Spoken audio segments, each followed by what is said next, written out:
राहु इस घर में हो तो जो इंसान को सबसे बड़ा कुदरत की तरफ से गिफ्ट मिलता है ना, वो मिलता है इंट्यूशन का। राहु तीसरे घर में किस तरह के परिवर्तन लेके आते हैं हमारे जीवन में, हमारे रहन सहन में, हमारे धन दौलत में, ये सभी चीजों की चर्चा आज के वीडियो में हम करने वाले हैं। और साथ में ये चर्चा करेंगे कि इस राहु के उपाय किस तरह से किए जा सकते हैं और क्या क्या उपाय किए जा सकते हैं। नमस्कार, मेरा नाम है योगेश शर्मा। स्वागत है आपका happy life with Yogesh Sharma. Rahu third house में हो तो कहा जाता है कि अब ये जो राहु है ना, ये उच्च का बिहेव करते हैं। उच्च का बिहेव मतलब अब राहु अपनी बेस्ट फॉर्म में होते हैं। ये राहु वाले जो हैं, इनके दुश्मन कहा जाता है, इनके आगे टिक ही नहीं पाते। इनके शब्दों का चुनाव ही इस तरह से होता है कि इनकी वाणी में इतनी बुलंदी होती है, इनकी वाणी में इतना ज्यादा एज होता है कि कोई भी विरोधी इनके आगे टिक ही नहीं पाता। अब ये ऑफिशियल वर्क में हो तो इनकी मेल में या इनकी कलम में इतनी ताकत हो जाती है कि ये उसी से ही तलवार का काम लेते हैं। देखिए, तीसरे घर में एनर्जी होती है बुध की और मंगल की, और अगर बर्थ चार्ट में बुध और मंगल सही हो तो फिर तो ये राहु अपनी बेस्ट पे होते हैं। लेकिन अगर बुध और मंगल खराब हो जाएं तो फिर इस राहु के रिजल्ट्स में भी कहीं ना कहीं बहुत कमी आ जाती है। तो तीसरे घर के राहु अच्छे हैं या बुरे, एक तो बुध और मंगल की पोजीशन से पता लगेगा और पता लगेगा शनि की पोजीशन से। क्यों? क्योंकि राहु जो हैं खुद शनि की ही एक्सटेंशन होते हैं। ये राहु तीसरे घर में अकेले हों फिर तो बहुत बढ़िया, लेकिन यही राहु अगर तीसरे घर में अन्य ग्रहों के साथ हो जाएं तो सबसे पहले ये बलि लेते हैं केतु की। किस तरह से?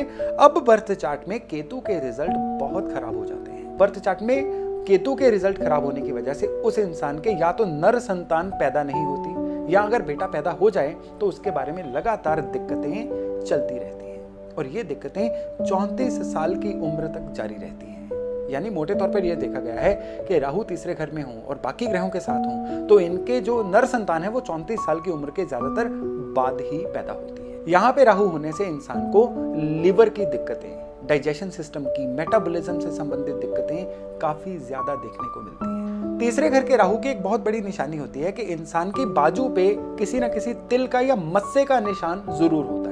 ये मैं जस्ट इसलिए कह रहा हूं कि कई बार डेट ऑफ बर्थ या टाइम की कंफ्यूजन की वजह से ये कंफर्म नहीं हो पाता है कि राहु दूसरे घर में है या तीसरे घर में है।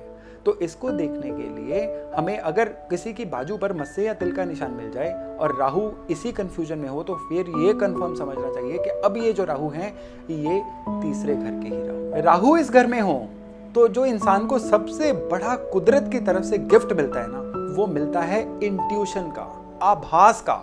इन लोगों की जो आभास शक्ति होती है ये बहुत ही बुलंद होती है। आने वाली चीजों की आहट इनको सपनों के थ्रू हो जाती है। एकदम से इनके मुंह से कुछ आने वाली चीजों के बारे में निकल ही ऐसा जाता है जो इनको खुद को नहीं पता होता कि इनके मुंह से निकल भी कैसे गया। यानी अकेला राहु थर्ड हाउस में हो तो इस इंसान को एक अच्छी इंट्यूशन या एक अच्छी आभास शक्ति जो है वो देता है।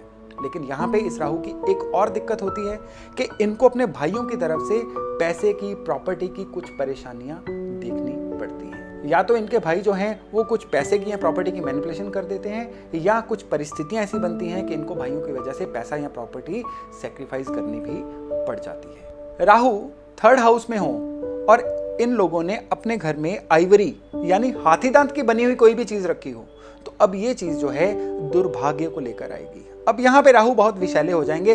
अब जो चीजों का उतार चढ़ाव है काफी ज्यादा बढ़ जाएगा। तो राहु थर्ड हाउस में हो, कभी भी घर में हाथी दांत की बनी हुई चीजें कभी नहीं रखनी चाहिए। राहु के थर्ड हाउस में खराब होने की एक और बहुत बड़ी निशानी होती है कि उस इंसान की जुबान जो है वो अटकनी, हकलानी या थतलानी शुरू हो जाती है। उनको स्टैमरिंग की प्रॉब्लम भी कई बार देखी गई है। तो अगर राहु थर्ड हाउस में हो और वाणी जो है अपना पूरा साथ ना दे, शब्दों का चुनाव सही ना हो पाए, या जुबान जो है किन्हीं शब्दों पे आके अटक जाए, तो इसका मतलब है अब ये जो राहु हैं काफी खराब रिजल्ट दे रहे हैं। ये राहु जब खराब रिजल्ट देंगे, जैसा मैंने अभी आपको बताया कि भाइयों की तरफ से पैसे की प्रॉब्लम हो सकती है, या मुंह से वाणी इस तरह की गलत निकल सकती है जिसकी वजह से लोगों के साथ संबंध जो है वो बिगड़ने शुरू हो जाए। अगर इस तरह की दिक्कतें आ रही हैं तो फिर हमें इस राहु के उपाय जरूर करने चाहिए। थर्ड हाउस के राहु का जो सबसे बढ़िया उपाय माना गया है वो है चांदी की डिबिया में चावल भर के अपने अलमारी में, अपने पास घर में कहीं पे भी सेफ रख लिए जाए। इसके अलावा अगर ये राहु जो है कहीं ना कहीं कमजोर बैठे हुए हैं बुध या मंगल के या इवन शनि के कमजोर होने की वजह से और अपना पूरा रिजल्ट नहीं दे पा रहे हैं, आप लाइफ में बुलंदी लेना चाहते हैं लेकिन बुलंदी मिल नहीं पा रही है, तो आपको क्या करना होगा, अब यहाँ पे चांदी का हाथी जिसकी सूंड ऊपर की तरफ हो, इसको बनवा के अपने घर में स्थापित करिए, क्योंकि सूंड ऊपर वाला हाथी जो है ये राहु की बुलंदी का सूचक होता है। और अगर इस चांदी के हाथी को, क्योंकि चंद्रमा है चांदी और यहाँ पे हमने राहु को चंद्रमा की मदद देके अपने घर में स्थापित करना है, यानी चांदी का हाथी घर में लाके स्थापित करना है। इससे क्या होगा, आपके जो राहु हैं पूरी तरह से प्योरली आपको अच्छे रिजल्ट देने शुरू कर देंगे। और इन सब के अलावा 2 खास प्रिकॉशंस, राहु सिंबल है ससुराल के, राहु सिंबल है इलेक्ट्रॉनिक और इलेक्ट्रिकल चीजों के।